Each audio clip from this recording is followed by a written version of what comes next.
Will it finally happen? For the first time in over 50 years, NASA has stacked a rocket capable of flying astronauts to the moon. Welcome back to the Launchpad. I'm Zach, and this is your TLP Space News Update. The Orion spacecraft for the Artemis 2 mission has officially been installed atop the Space Launch System rocket, SLS, marking a major milestone in preparations for the first crewed lunar flight of the Artemis era.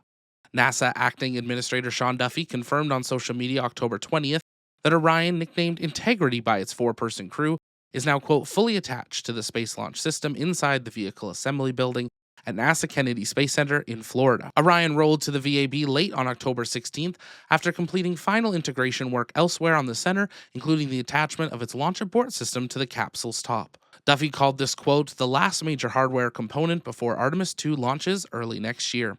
That means the stack is now essentially complete, a massive step forward for the mission that will send astronauts around the moon for the first time in over 50 years.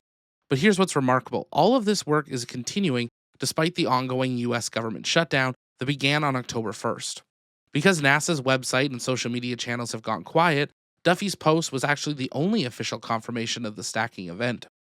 Speaking on Fox News, Duffy said the White House has authorized Artemis 2 work to continue even during the shutdown. He said NASA and the administration worked really hard to ensure that the space race isn't delayed, calling Artemis program a critical mission for the nation. Before the shutdown, officials confirmed activities deemed safety critical, like launch preparations, would continue. At Kennedy Space Center, nearly 1,000 of the 2,000 civil servants are still working, though currently unpaid.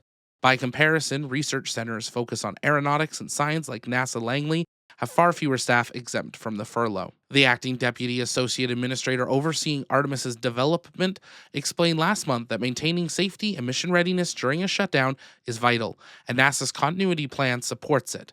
It allows the agency to protect Artemis 2 and Artemis 3 hardware, preserve supply chains, and keep essential teams on the job. The Artemis 2 crew, NASA astronauts Reed Wiseman, Victor Glover, and Christina Cook, and Canadian astronaut Jeremy Hansen are preparing to fly Integrity around the moon and back on what will be humanity's first crewed lunar mission since Apollo 17 in 1972.